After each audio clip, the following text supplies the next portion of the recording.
উদয়পুরের গর্জি এলাকায় বিজেপির পক্ষ থেকে একটি অভিনন্দন র্যালির আয়োজন করা হয়। জানা যায়, মাতাবাড়ি বিধানসভা কেন্দ্রের বিধায়ক অভিষেক দেবরায় রাজ্য বিজেপির সভাপতি হিসেবে দায়িত্ব পাওয়ায় কেন্দ্র ও রাজ্যের নেতৃত্বকে অভিনন্দন জানিয়ে এই মিছিল বের করা হয়। মিছিলটি গর্জি বাজারে গিয়ে শেষ হয়।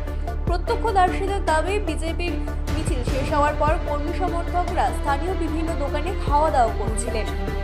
সেই সময় তিপ্রামাথার সমর্থক হিসেবে পরিচিত এক যুবক সুমন মিয়া সেখানে উপস্থিত হয়ে বিজেপি কর্মীদের ভিডিওগ্রাফি করছিলেন বলে অভিযোগ ওঠে।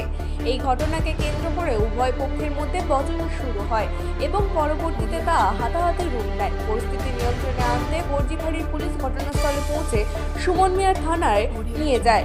এরপরেই রাত বাড়ার সঙ্গে সঙ্গে ঘটনাকে কেন্দ্র করে তিপ্রামাথার কর্মী সমর্থকদের মধ্যে ক্ষোভ ছড়িয়ে পড়ে।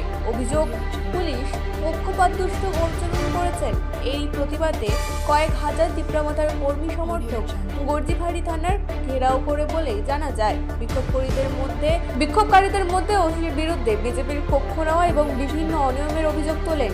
দীর্ঘ সময় ধরে থানা চত্বরে বিক্ষোভ চলতে থাকে। পরিস্থিতি সামালতে অতিরিক্ত পুলিশ বাহিনীও মোতায়েন করা হয়েছে বলে সূত্রের খবর। ঘটনার পর থেকেই গর্জি এলাকায় উত্তেজনা বিরাজ করছে। তবে আইন শৃঙ্খলা পরিস্থিতি স্বাভাবিক রাখতে প্রশাসন সতর্ক হয়েছে। ঘটনার প্রকৃত কারণ ও অভিযোগগুলির সত্যতা খতিয়ে দেখতে পুলিশ তদন্ত শুরু করেছে ইতিমধ্যেই।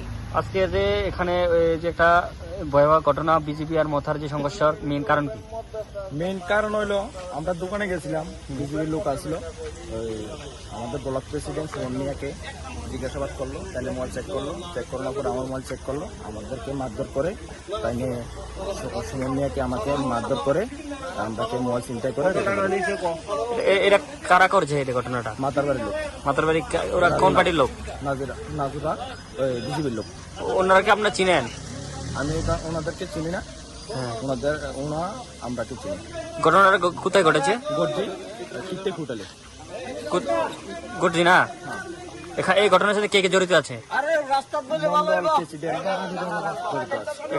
এখানে টাকা আর কি আমাদের কাছে 10,000 টাকা নিয়েছে, 10,370 টাকা নিয়েছে। চিন্তা করে নিয়েছে এখান থেকে? হ্যাঁ, যুদ্ধবন্দী করে আমাদের থেকে নিয়েছে। তোমার সাথে কে কে ছিল এখানে? আমাদের সঙ্গে ছিল ব্লক প্রেসিডেন্ট সুমন মিয়া।